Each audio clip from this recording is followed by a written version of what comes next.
Excellencies, ladies and gentlemen, welcome to the First Movers Coalition meeting. Great to see you all.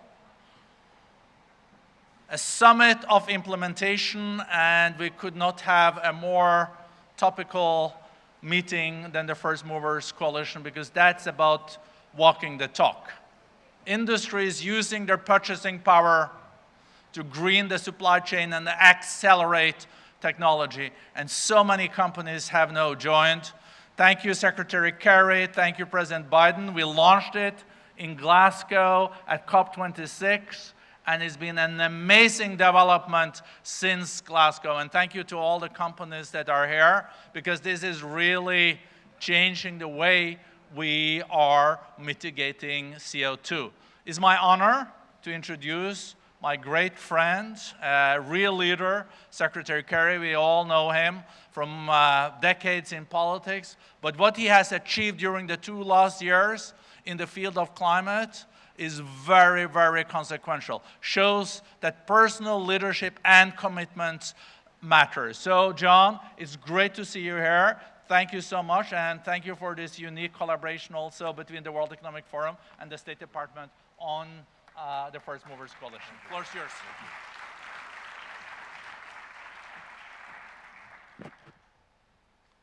Borger, thank you very, very much for your partnership. Good morning, ladies and gentlemen.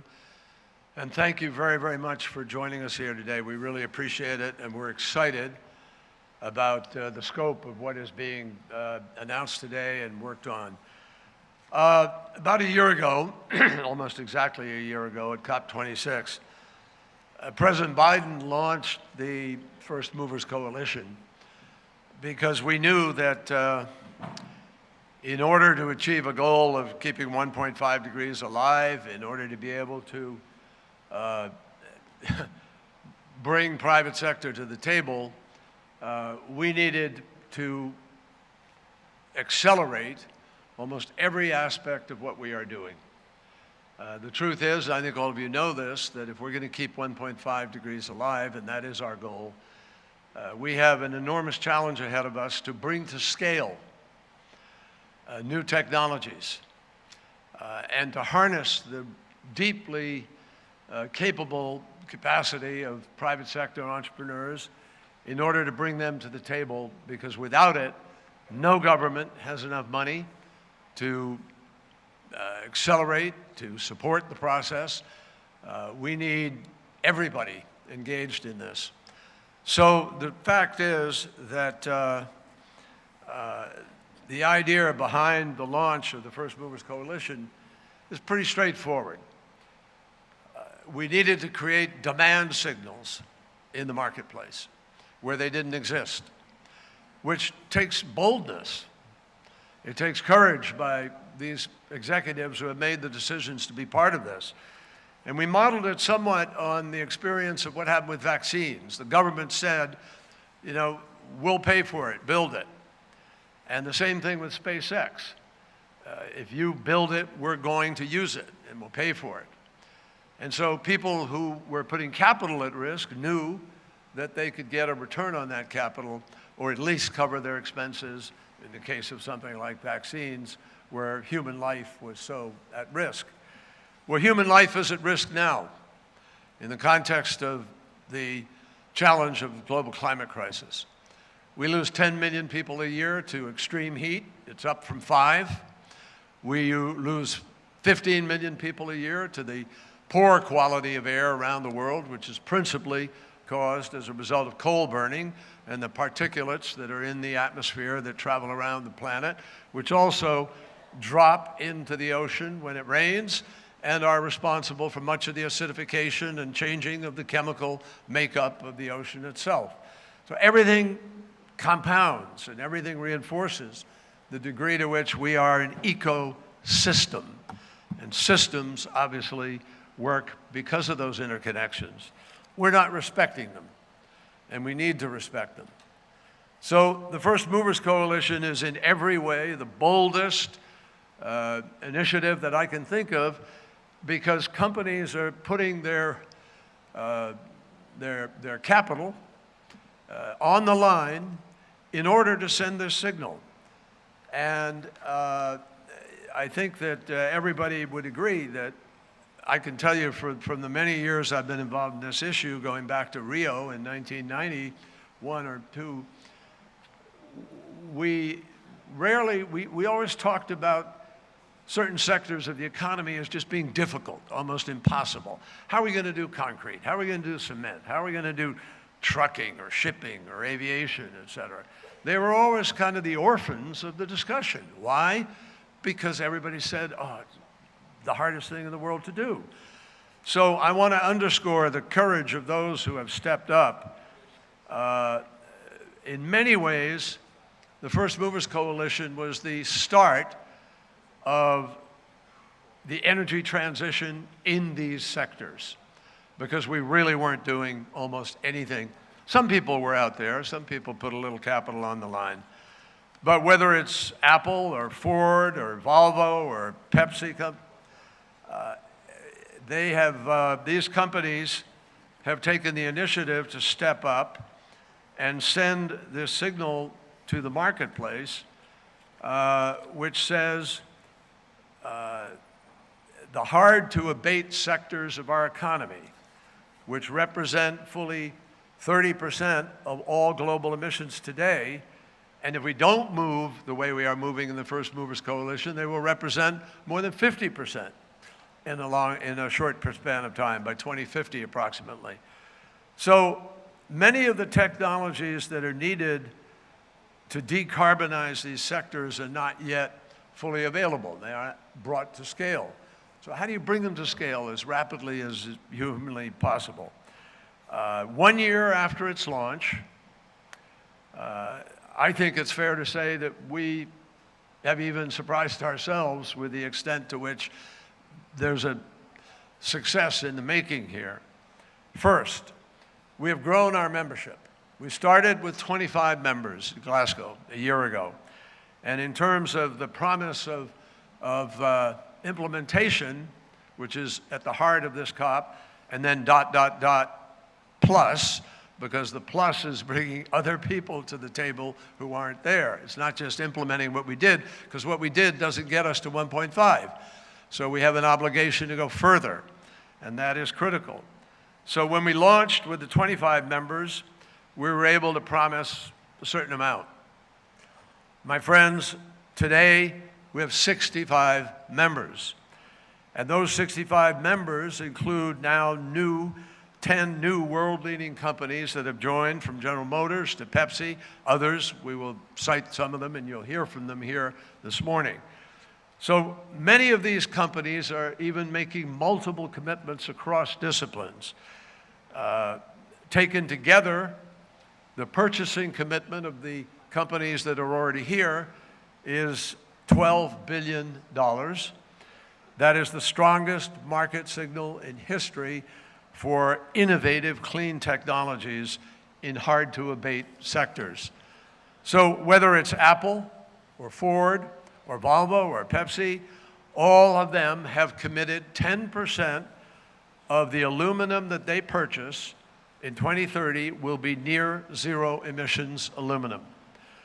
The second thing, in addition, Airbus and Boeing, United, Delta, DHL, FedEx have all committed that 5% of the jet fuel that they use in their operations in 2030 is going to be met with clean fuels that reduce greenhouse gases by 85%, a standard that is far cleaner than anything in today's sustainable aviation fuels. Secondly, at Davos, we expanded the First Movers Coalition from shipping, steel, trucking, and aviation to include aluminum and carbon dioxide removal. Today, I'm excited to share with you that we are launching our concrete and cement sector. The cement and concrete industry is a top source of carbon emissions. Cement, as you know, is integral to our daily lives. It is the second most used product in the world, second to water. By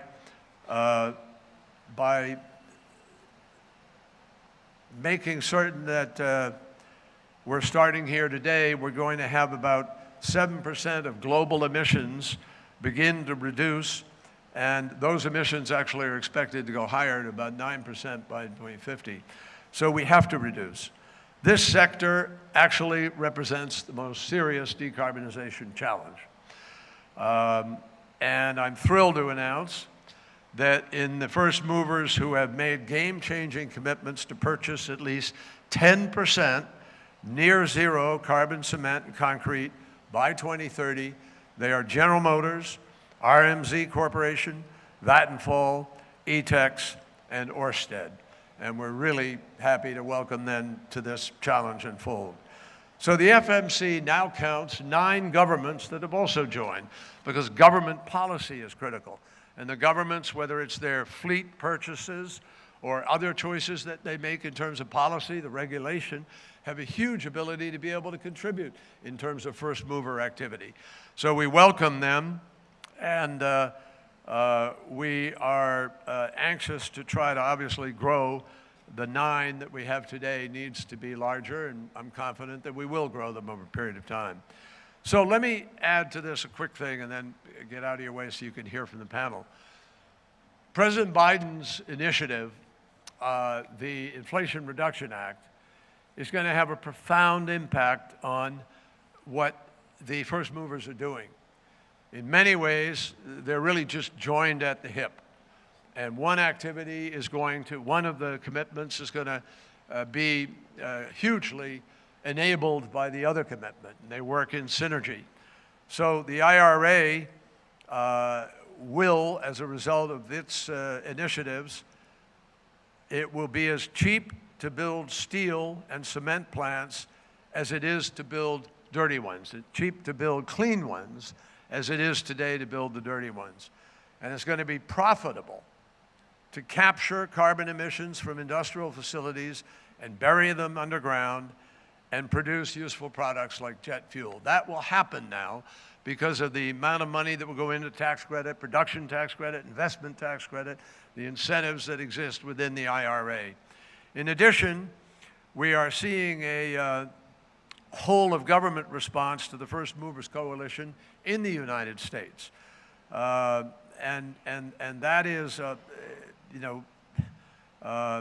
that is going to even kickstart further the initiatives that are being begun individually by these companies.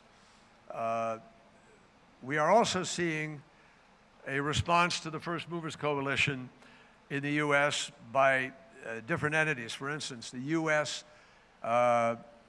International Development Finance Corporation has just announced that they're going to host a series of First Movers Coalition seminars to support what we're doing with priority supply projects in developing markets. And taken together, these actions represent an incredible sort of tailwind for this entire initiative. The fourth and final accomplishment that I want to highlight this morning is the progress that the first movers have already made. Just a few examples of the way in which the first movers are having an impact. Delta has already signed over half of the offtake agreements that are needed to achieve their aviation agreements. Scania has begun producing trucks with fossil-free steel that meets the rigorous standard of the FMC. And today we're going to hear from Volvo about what they're doing, who have begun to introduce fossil-free fuel into their production of heavy-duty electric trucks, which will deliver to fellow FMC member Amazon. And I think you have to take note, frankly, folks, of the size of the companies and the capacity of the companies that are doing this. These are smart CEOs. None of them are into, destroying their company or wasting their market share. They are smart, but they're also smart enough to understand that this challenge is real and that major corporations have a responsibility to exercise corporate citizenship responsibility.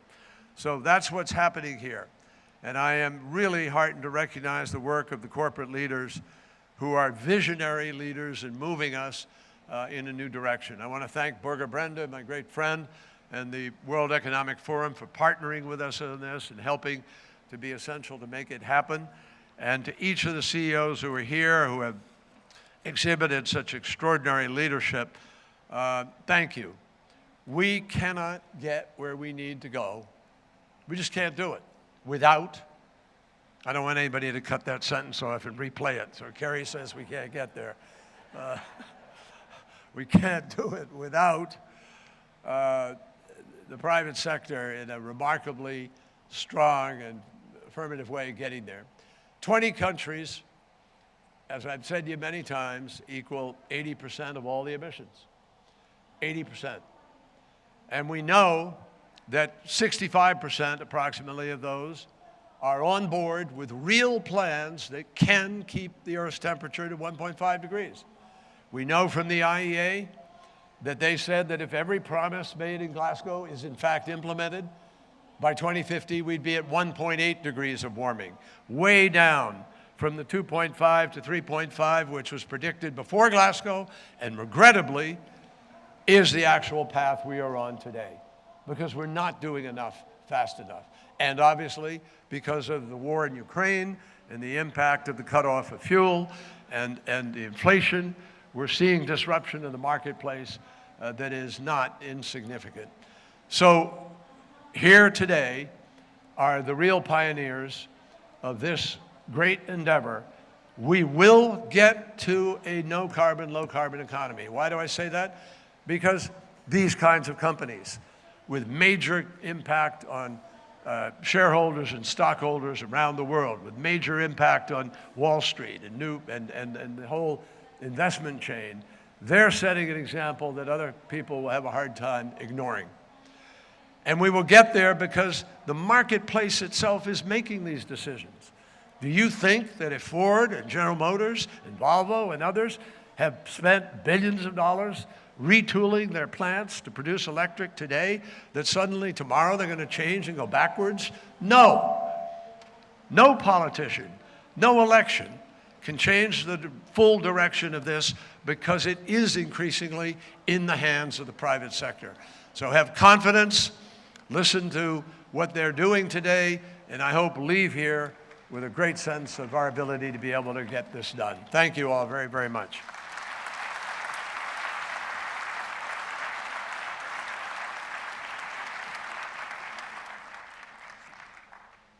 Thank you.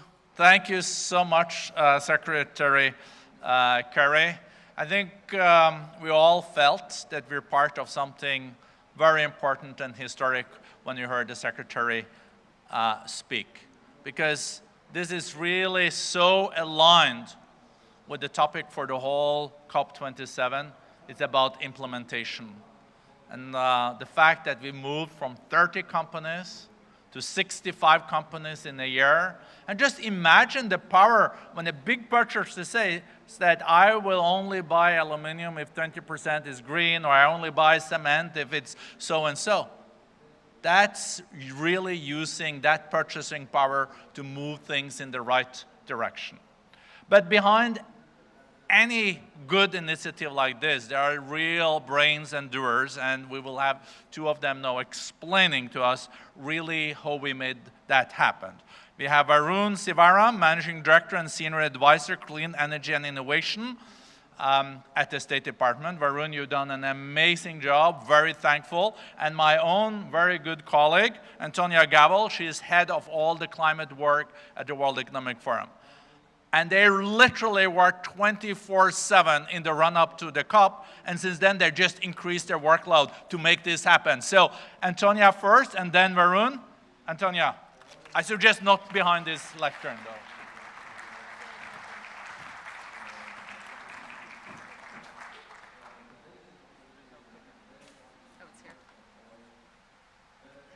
All right. It's a pleasure to be here, and a big thank you, of course, to Borge and Secretary Kerry for their leadership on this initiative, but as was noted, there is an incredible team behind the work that has happened to make the progress since COP26 happen, but also to bring you all here today. So we just wanted to put a point on some of the specific activities that are happening, not just to launch and announce new parts of this initiative, but I think importantly to drive the implementation of the outcomes that we're really trying to seek. So as was mentioned, last year at COP26 was a really incredible moment for us. We launched the First Movers Coalition, focusing first on 4 key sectors in collaboration with our good colleagues at the US State Department, but also an impressive number of companies who focused first and foremost on 4 key sectors. And what we've done since then is really drive the growth of that demand commitment. So this is a demand pull initiative. We will be successful if these commitments from the companies start really pulling this technology innovation, and therefore we need a sizable commitment for each of these sectors. So we need more companies. We need to bring more companies with large purchasing power in order to make this effective. The second is actually working with the members, right? So yes, the companies are making these commitments, but it doesn't stop there.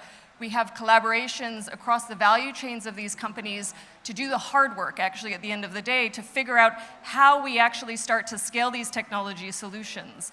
That's everything from looking at advanced purchasing commitments, working along their value chains to kind of do partnerships and deals in order to start making these supply technologies available, through to thinking about the infrastructure that's necessary as well as the finance. So these are key building blocks of the partnership that we're driving.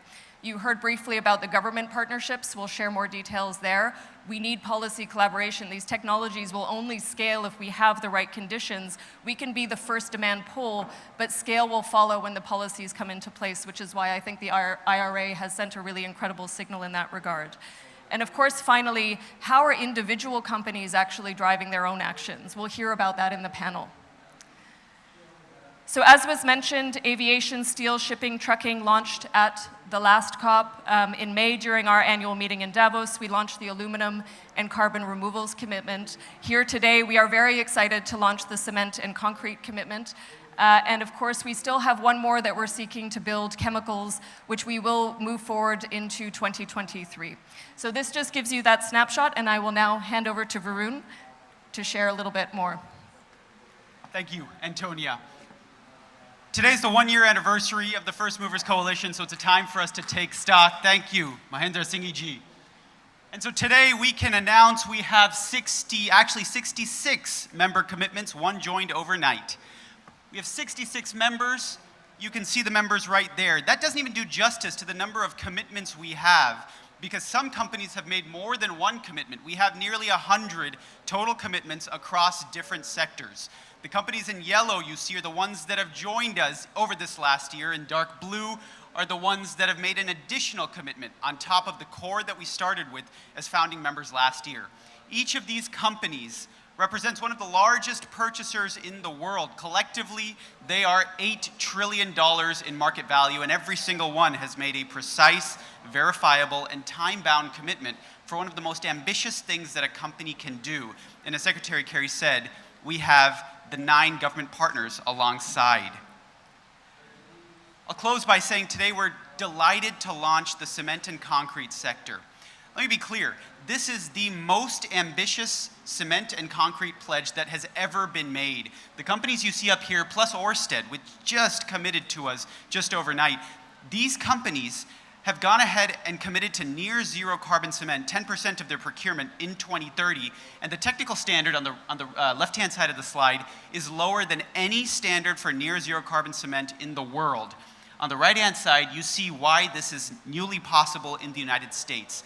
Thanks to the Inflation Reduction Act, it will cost nearly nothing to achieve these near zero carbon thresholds using emerging technologies such as carbon capture, utilization, and sequestration. And we have the pleasure of hearing from President Biden's senior advisor, John Podesta, about the Inflation Reduction Act today.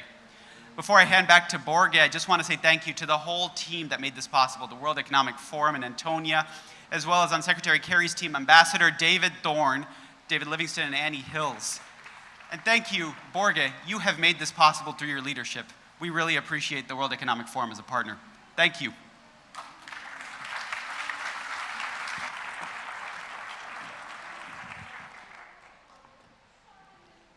Thank you so much to Antonia and Varun. Thank you for your leadership. Now we're moving into the next segment. We'll have a panel joining me up here. It's a great panel. Firstly, we'll have Shilpan Amin, Senior Vice President and President General Motors International. We'll have Mavalta Duarte, CEO, Climate Investment Fund. We'll have John Podesta, that Varun just mentioned, U.S. Senior Advisor to President Joe Biden for Clean Energy Innovation. We know also Podesta from many other senior leadership positions in the U.S. administration. And we'll have Mats Nipper at Ørsted. So please, the four of you, join me up here and give them an applause on their way up.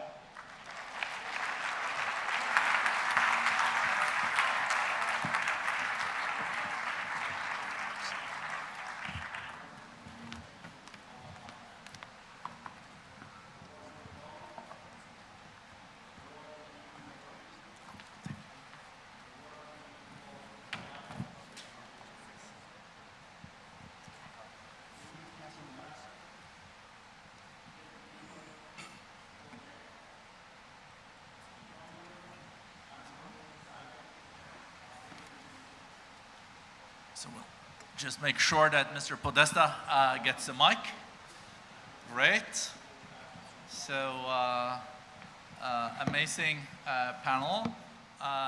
Let me then start with General Motors and also the great commitment on, I think it's on cement, and also for joining the group. So warm welcome. And I turn to you first to make some comments and some announcements. Yeah, thank you. We're very excited and proud to join the First Movers Coalition under the cement commitment. 10% of our cement purchases will be net near carbon neutral by 2030. And it's an important time for us as we think about this transition in the automotive industry.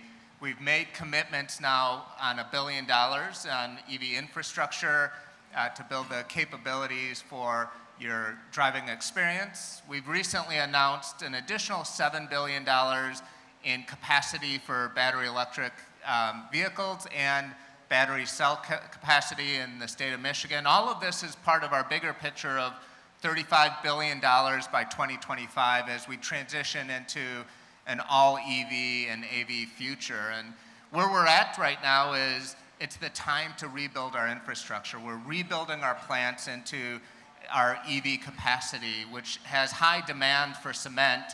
In fact, our latest facility, our brand new facility in Spring Hill, Tennessee, building the Cadillac Lyric that you'll see on display throughout COP27, we used carbon capture technology to put into our cement, and on that path around developing technologies and innovations to meet this goal. And it really stems from partnerships, and what we realized is we can't do this alone, which is why we're very excited about the First Movers Coalition on building technologies and innovations through commitments between industries and startup companies to find these solutions around a more carbon neutral future. We have a vision of zero congestion, zero crashes, and zero emissions, and we're on our path toward an all electric future. In fact, we've committed that all of our operations and products by 2040 will be carbon neutral, and in the US, our entire light duty vehicle portfolio will be carbon neutral by 2035. So the EV future is now, it's happening, and what we actually are finding as these innovations come to the table, it's accelerating beyond anyone's imagination. So we're very happy and proud to join. Thank you. I think you deserve an applause for that. Well, thank you, Shilpan. Thank you to General Motors for your visionary leadership.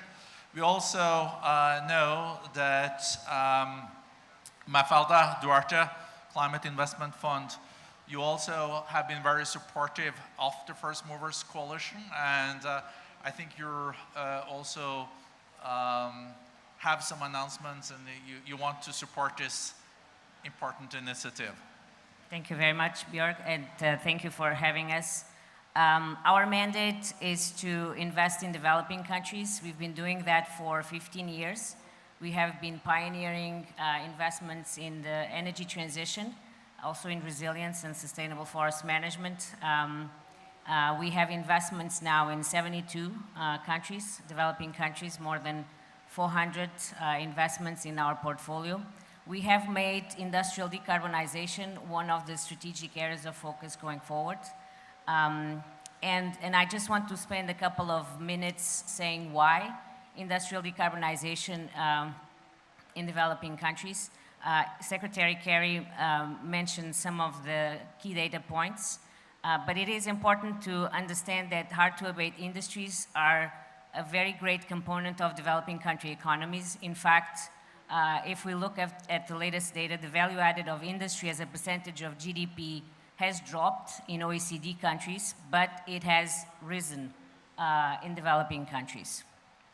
Also, it's important to note that industrial emissions are concentrated in developing countries and that they are set to rise. The sectors of steel, cement, and chemicals, this is also why it's really good that you're launching cement and concrete today, as well as heavy-duty transport, they actually account for the largest source of today's emissions, nearly a quarter of today's energy-related CO2 emissions in emerging markets and developing economies. It's 1/3 of Turkey's emissions, 30% of Vietnam's, 38% of Pakistan's, nearly 20% of India's GHG emissions. And the fact is that steel demand is projected to rise by 30%, cement and ammonia by 40%, and aluminum by 80% in the coming 3 decades. This will be concentrated in developing countries for a variety of reasons that we are all very familiar with. These countries are also more exposed to transition risks. Why? Because they have a relatively higher share of their jobs, of GDP, and the capital stock in sectors that are more exposed to transition. And finally, it is really important that developing countries are able to seize this emerging economic opportunity. We are seeing already with interest some projects coming up in India, in Algeria, in Egypt. I believe Minister Rania is here. Later today, we will be announcing an investment, a large investment in green hydrogen here in Egypt, but there are others. We'll see many opportunities in India and South Africa. So we will be announcing this Friday, I believe Friday, Decarbonization Day in the Breakthrough Agenda event, how we will be supporting, much like we have done in the past with our risk-patient concessional capital, this agenda in developing countries.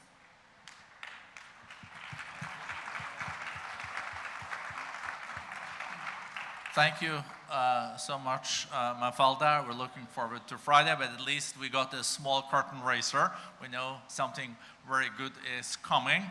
And John Podesta, we know that the Inflation Reduction Act could also play a role in supporting the First Movers Coalition potentially.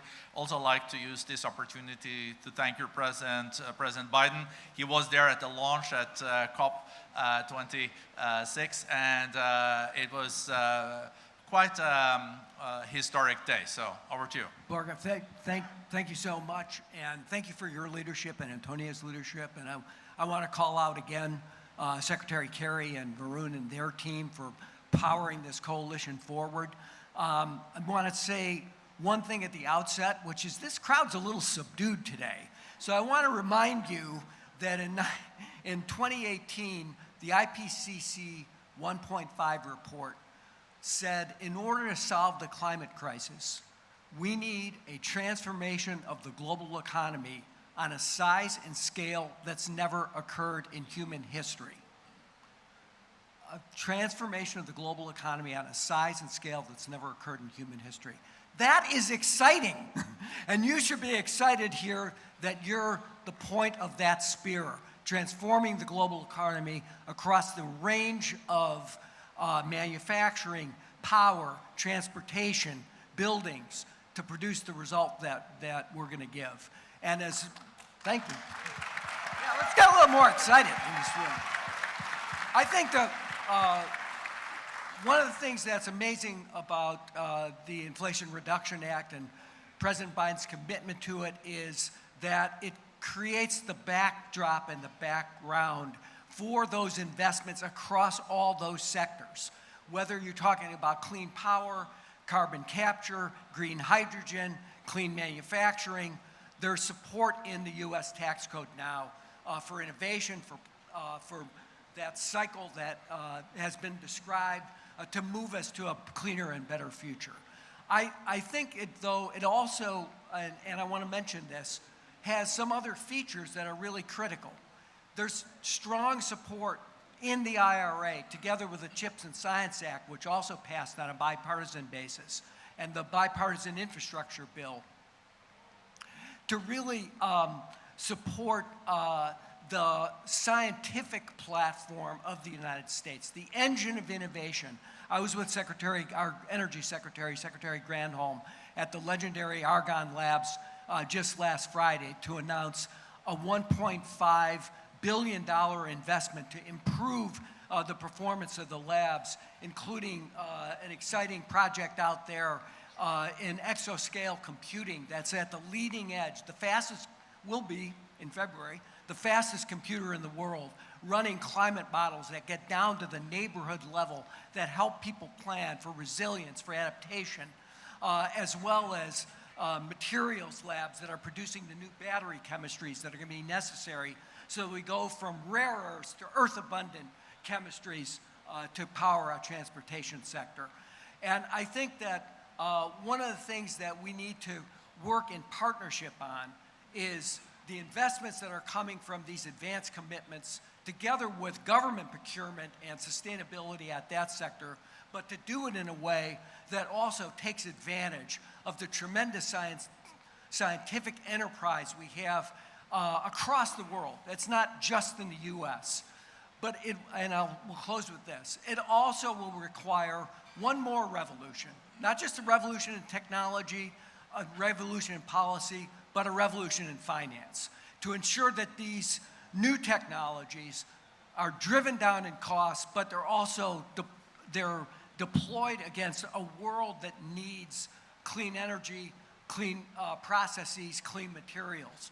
So we need your work and the support, and I'm glad one of the things that the First Movers Coalition is now focused on is how are we going to finance these projects, not just in the most advanced developed economies, but across the globe. So thank you.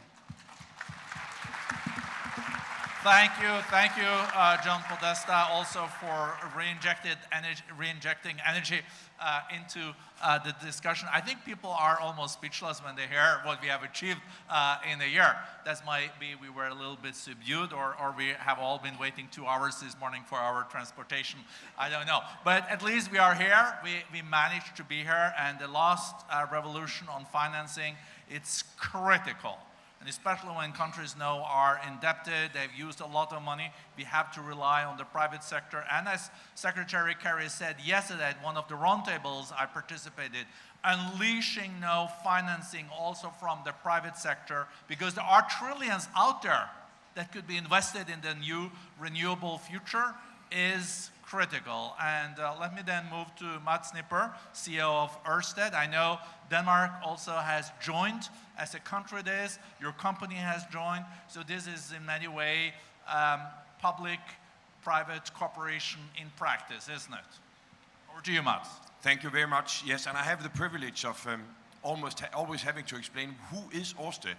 And we are essentially we were 10 years ago one of Europe's most fossil fuel intensive utilities, and we were about a quarter of the country's total emissions.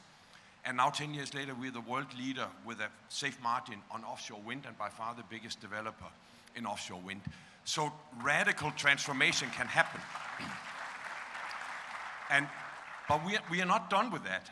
And I think what we want to do by joining, we were a founding member of the First Movers Coalition for Steel, because even though obviously offshore wind is a major enabler of decarbonization across the world, across industries with green power, it is also we still emit. I mean, there's a lot of steel, there's a lot of concrete, there's a lot of material. So we need to ensure that the way we build renewable energy, both from an emissions point of view, but on a side note also from a biodiversity point of view, really gets transformed. And we believe in being a catalyst for greater change. So by doing things that are hard and feel unsafe, that by doing that and proving it's possible, that we can show that to the rest of the world that it is indeed so. That's also why, as was said from stage, we joined, I'll tell you a story from the real life.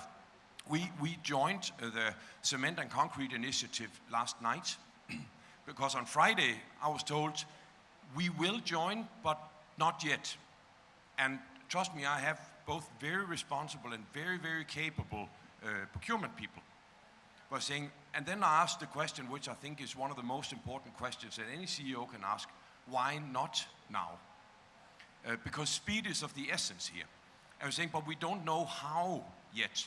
I was saying, that's the very point of it, friends. That's the very point. Because if this was painfully obvious, then everybody would do it. And then it would just be called a coalition. And a movers coalition, we are first movers coalition. So in essence, out of all the right intentions, our team essentially said, we don't know how, so we should wait. We're saying exactly because we don't know how, we should move now. So now we are proud members of the steel and cement and concrete, but it's also about ensuring progress. So since we joined steel, the Steel Coalition last year, we have made a partnership with major steel suppliers, Salzgitter, because they need lots of green power, they need green renewable hydrogen to decarbonize. We can supply that. We need the green steel for our wind turbines and foundations that they can do. So I believe you mentioned it.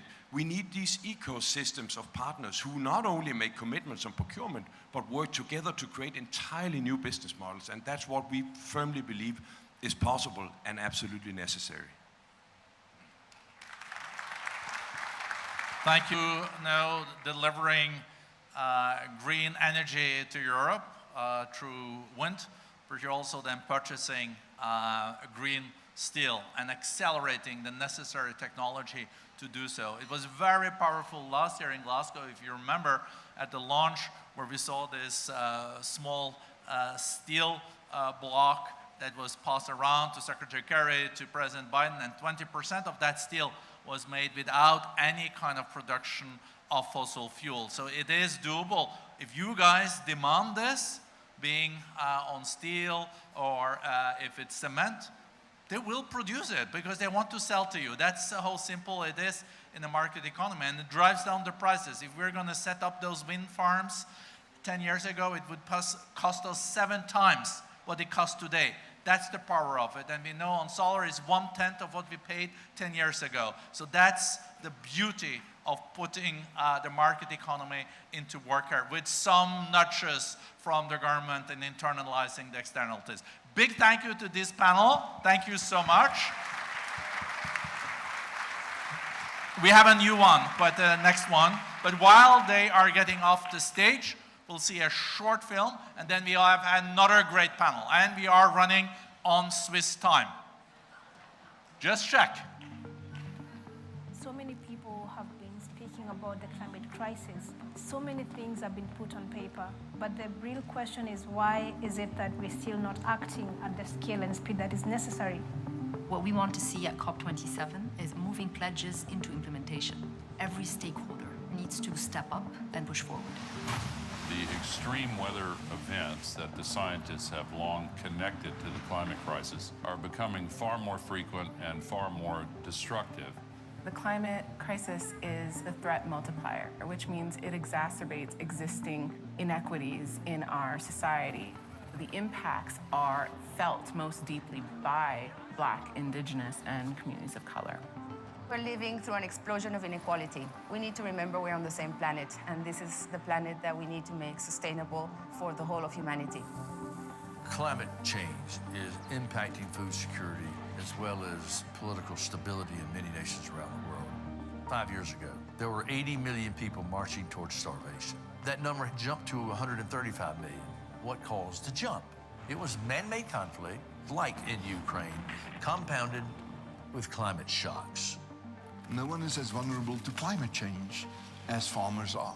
If you talk transformation, the first thing they want to know is, what must I do on my farm? This Sharm el-Sheikh COP is the moment to set up monitoring and accountability mechanisms and put money on the table to help developing countries to accelerate towards decarbonizing. We know that this transition will require a fast adoption of a lot of new technologies. And the question today is how to find the appropriate way to finance this technology. To put a number around it, it's an extra $2.5 to $3 trillion a year of additional finance that we have to find in order to get those emissions down. Financial institutions have a lot of roles to play to bring the advice and provide the financing to make these transitions happen. Younger generations are demanding a sense of purpose. They want to look at companies and say, I am investing with you all for this reason. With 2 COPs taking place in Africa and the Middle East, we have this tremendous opportunity to put emerging markets at the forefront of our collective response to climate change. International trade has to be part of the solution. How do we all get together to talk about a global carbon price that can guide us and help us to decarbonize the world? The solutions are there. What we need is governments to regulate, to invest, and we need business to act with values. History will look at us, people, politicians, corporate leaders. These times requires not only solutions, but speed. There is nowhere else to look than the mirror. We are the ones that need to do this.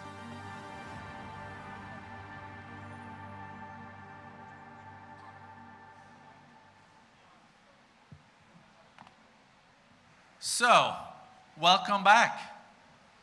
Give the panel a big applause so we warm up a bit, huh? Let's warm up the atmosphere here in the room.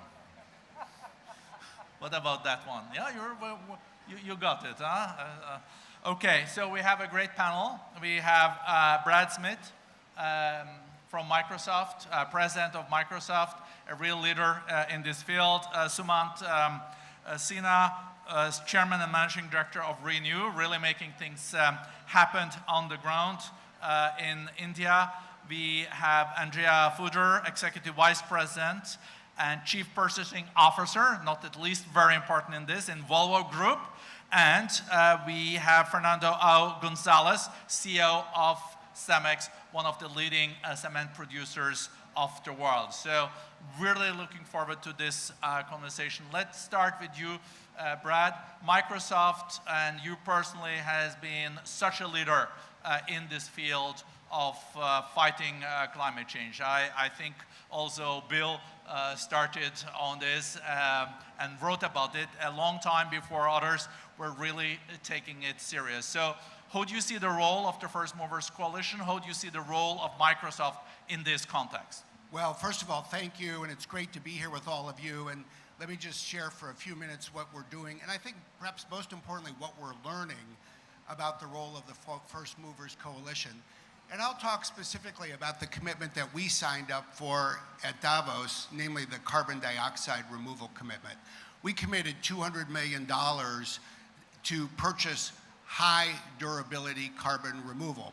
And we're now implementing that. People sometimes look at this COP and say, oh, it's only about implementation. I think implementation is a fancy word for getting real work done. I also think that's what businesses do every day. You either get real work done or you don't survive. So we're getting real work done in the area of carbon removal. We've entered into 3 agreements. One, the first that sort of is at scale with a company called Climeworks, purchasing over a 10-year agreement, 10,000 tons of long duration carbon removal. And we're using this to really create the model for purchasing at scale, high duration, high durability carbon removal from others. We've entered into an initial agreement with a second company called Heirloom and a third company called OCO Technology. It's not hard to spend $200 million on very expensive carbon removal. What's hard is to do it in a way that actually creates the building blocks I think we're all going to need for the future. We approach this from 2 perspectives. We're a purchaser and we're an investor through our $1 billion Climate Innovation Fund. And so we're trying to, in effect, help build this market. And when I look at what we need to do, I would say there's three really hard problems that we and I think everyone is working to address. The first is we need to move the technology forward. We're very focused on direct air capture, and there's a lot of technology innovation in the future for direct air capture, and there's a variety of different technology approaches that are being taken, which is great. The second thing we need to do is bring the cost down. If we do our job well, no one will ever again have to spend as much as Microsoft has this year on a per ton basis for this kind of carbon removal. In fact, I would say by 2050, our goal collectively needs to be to bring the cost down by more than 90% on a per ton basis. And the good thing about working in the tech market is we do that in many areas. So we can see a path. And the third thing we really have to think about, the hardest part, is how to think about the demand to pay for carbon removal. Because think about this is probably the biggest free rider economic syndrome in the history of economics. Because if I pay to remove a ton of carbon dioxide and deposit it deep underground, everyone on the planet will benefit. So why should I pay? Maybe I should just wait for you to do this instead. And I think we need to build an economic model and ultimately a market that will consist of responsible companies. There'll be regulation, I think, for companies that continue to emit carbon, and then we'll have public procurement as well. But this is why this matters so much. I think if we can envision a future where there are 5 gigatons of carbon removal in 2050, that will be indispensable for reaching a net zero world. But then think beyond. 2060, the world could remove 10 gigatons. 2070, the world could remove 20 gigatons. This is not only a path to reduce the impact of climate change, it is a path actually to give humanity the ability to reverse it. Think not just about the path from COP27 to 28, but the path from COP27 to COP75. I don't expect to be here. I don't think many of us will be. But if we solve these hard problems, I think we will create a legacy that will make us some of the most important first movers in any movement in the history of humanity and the biggest gift we can give to humanity's future. So I'm excited. Implementation is not just a fancy word for getting real things done. It's a big word that I think can raise our ambitions collectively. So thank you.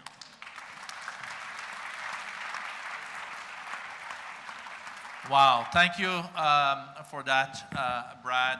It shows that we are at a crossroads, and it is really up to us to make decisions that has so much impact for the future. Sumant, you are heading the largest investor in renewables in India, but we also had the government of India joining the First Movers Coalition.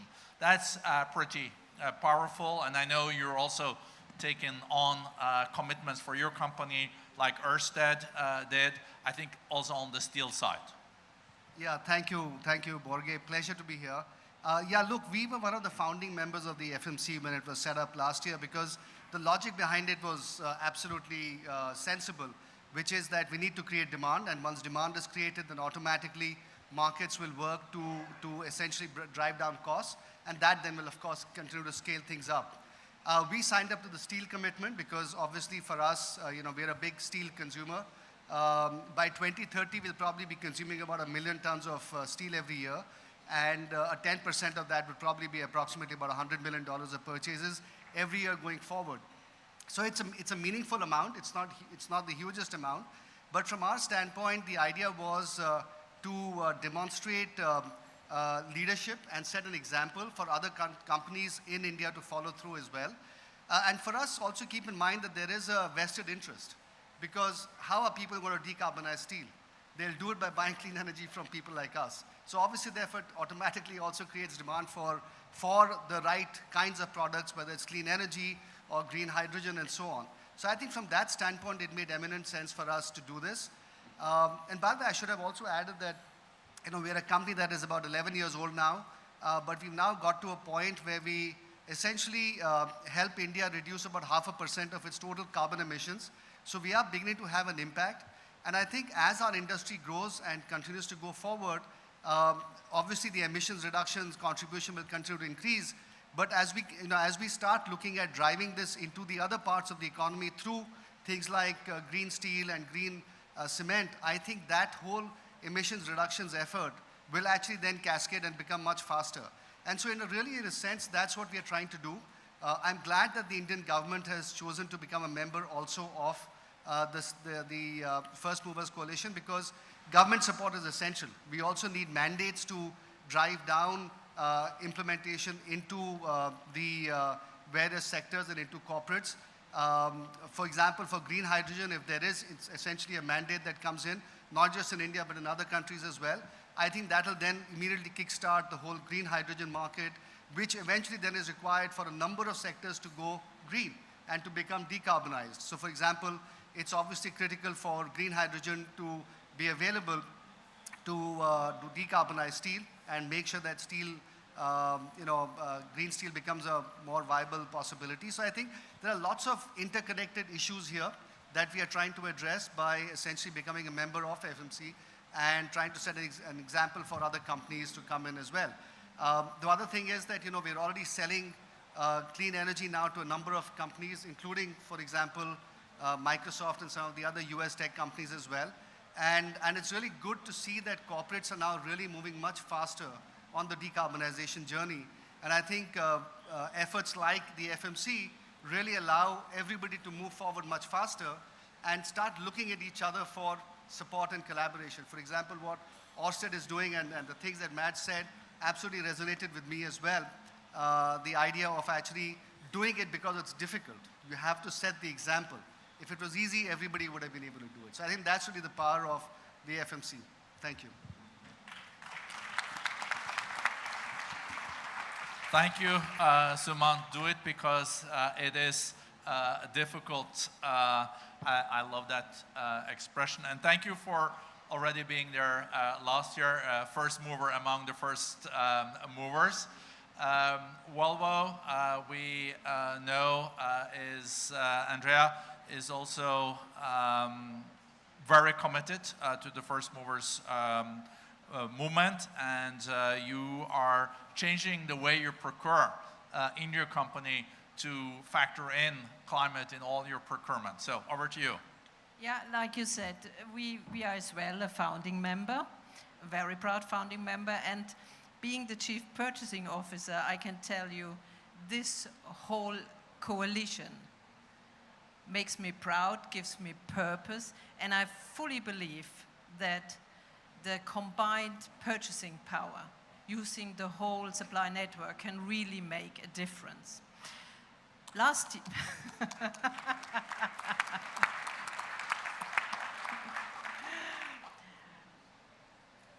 year, we signed steel and trucking, and then in Glasgow and in Davos, we also added aluminium.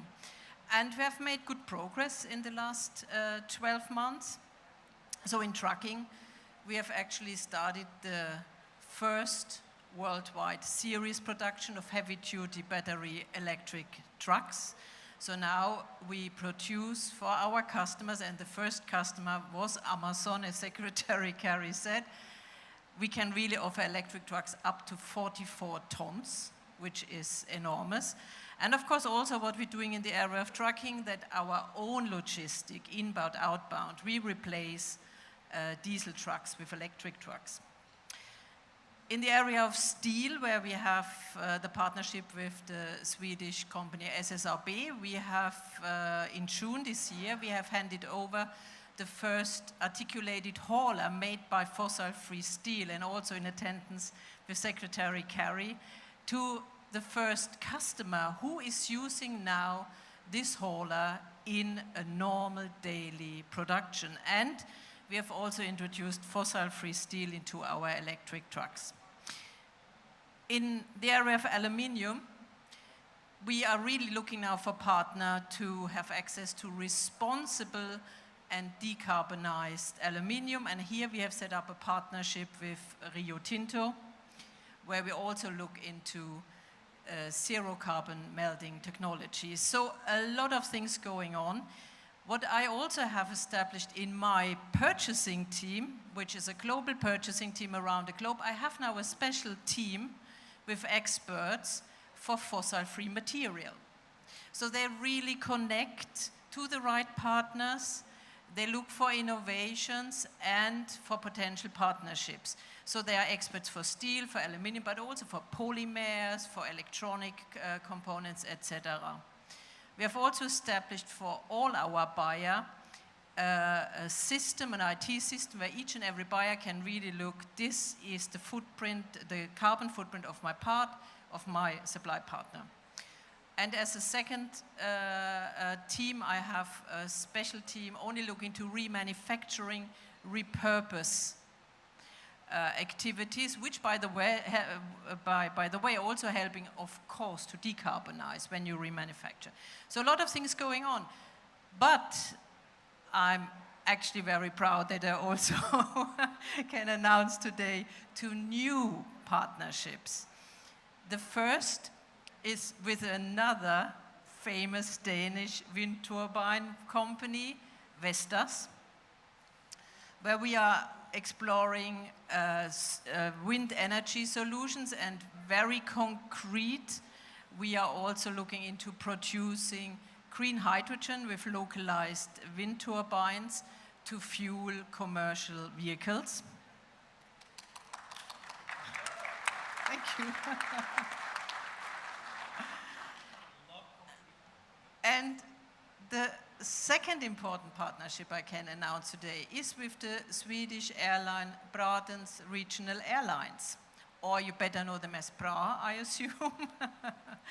And we have set up with them the first commercial route using 50% sustainable aviation fuel. And why not 100%? Because at the moment you're only allowed to go up to 50% in commercial aviation. We use this route to bring our people together. And of course, I hear already many in the room, the best thing is not to fly, not to produce carbon, right? But the point is, we in Volvo Group, we use as much as possible virtual meetings. But we have 2 huge innovation hubs in Europe, in France and in Sweden. And people, and this is my conviction, can only be really innovative when they work together face to face. And therefore we have invested in a route, France-Sweden, with BRA, since September this year, using 50% sustainable aviation fuel. More to come. You can count on us.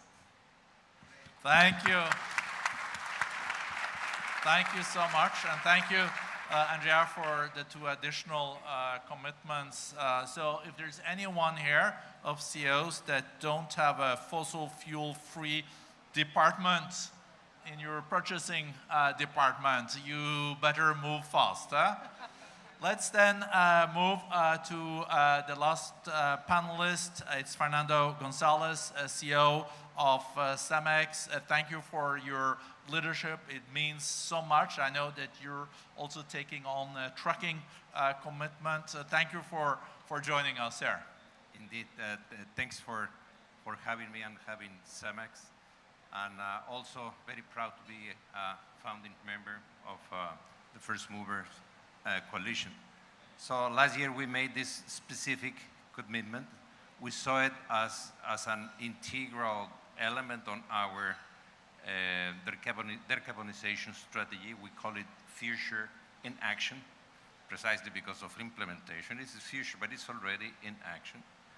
And we are moving already. We started moving since we made the commitment. So we are switching immediately to whatever fuels and technologies are available for transportation. So basically, it's moving from diesel to natural gas. Then you reduce your carbon footprint because of that.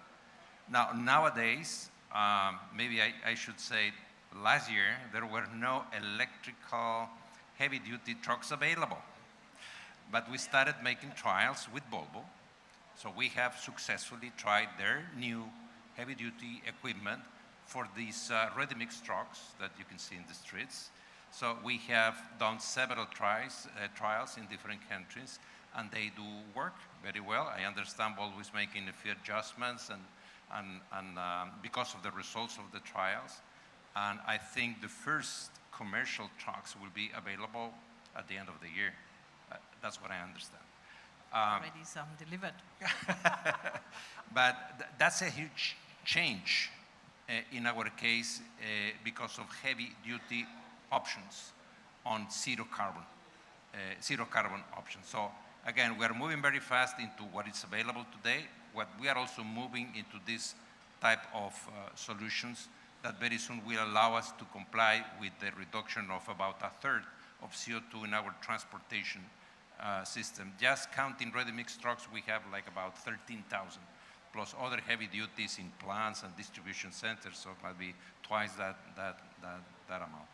So I'm very, very pleased to see, how that can be done, and for sure, and let me refer to First Mover Coalition.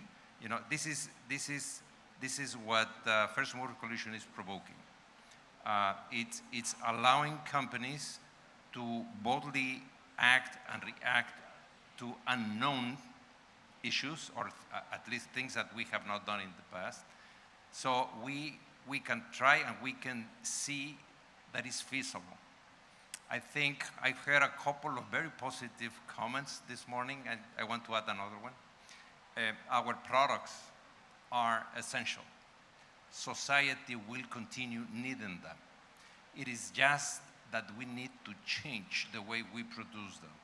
Steel, cement, electricity, everything will continue being needed. But we just need to eliminate carbon production. And you know what? It is feasible. And the one that you cannot eliminate, you have to convert it into a positive and useful carbon that also can be done. And on top of that, the transition, it happens to be value creative. This idea of companies destroying value because of the transition to a CO2-free world, to me, is not true anymore. Maybe it was the case a few years ago, but nowadays, with the information we have, essential, feasible, and profitable. Thank you so much. Very thoughtful comments, and for your leadership. We will need cement in the future too. But if we can produce it at net zero in the future, it would be great. I'm told that Secretary Kerry is still with us. I think he feels that this is, John, I think you feel it's so close to your heart that you didn't want to leave. Could we ask you for some reflections based on this? Are you energized after the panel? Do you feel that we're delivering on what we set out in Glasgow? You can use those mics over there. Well, I didn't leave because they chained me to a chair over there, and I wasn't able to leave. No. Do you have a mic there? Get out from behind the podium there. You're stealing my thunder by asking me if I'm excited, because I was going to get up here and say, I'm really excited. This is amazing stuff. I'm not kidding you. The entrepreneurial activity is underrated in many places. And what we have been able to do as human beings through the course of history is unbelievable. And I have total confidence. There's so much now beginning to happen in technology.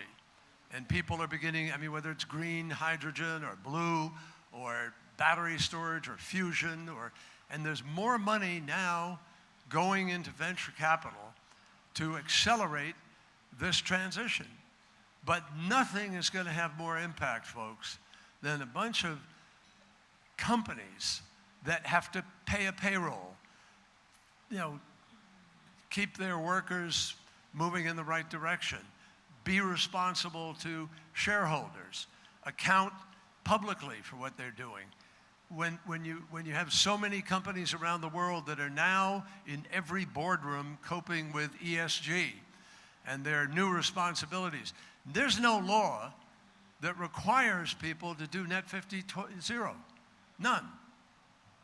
But more and more companies are recognizing this is a public responsibility, and they have the ability to be able to make the difference in where we're going here. These first mover pioneers are unbelievable pathfinders here because they're proving to the rest of the marketplace where people are hesitant to invest for various reasons, hey, they're still standing. It works for them. They're able to meet their payroll. They're able to grow their business. They're able to expand the market and their market share. That's what's going to happen here. And they're first in the market. And there's a hell of an advantage usually to being able to get market share early on and be this kind of a pioneer. And as more and more people around the world are conscious of the complicated choices that we face in order to achieve, you know, keeping 1.5 degree limit, we all are responsible. And they're going to look to companies that have the brand, that are doing the right thing, and they will appreciate it. So, and by the way, this is not all charitable. These folks have the ability to be able to make money, and they understand that. And the market is going to demand this. So they're creating the demand signal to start with, and I hope more and more companies will see the virtue of being part of this movement. The First Movers Coalition has the ability to be able to help transform this. Just be very quick. You know, in my travels around the world as I meet with leaders in various countries, and they say to me, you know, the Secretary, we'd love to be able to not have to build out our gas. I'm speaking particularly about, I just came back from Africa a few weeks ago, and there are countries there contemplating building out gas structure. And the reason is they don't have any other form of being able to choose with their own asset how to provide their power. They think they don't. They do. They have sun in many places. They have wind in many places. Germany is now moving to 80% of its power sector is going to be renewable because they don't want to be dependent on fossil fuel coming from some other place. So when you combine that with the imperative to be clean, whatever you do today, by 2030, you're going to still have to reduce emissions. So if you went to gas today, you might be making your life very, very difficult going forward. So these folks have discovered there's a very different path to virtue. And I think everybody here ought to join me. First of all, thank you to Brenda and the World Economic Forum. I want to thank a few people over here, Ambassador David Thorne of our team, and Varun Sivaram, who you saw, and David Livingston. All have done a great job in working with the team at World Economic Forum, and I want to thank every single one of them for the hard work they put into this. Thank you, each and every one of you, for being leaders. Thank you all for being here and being interested. Thank you very much. Thank you.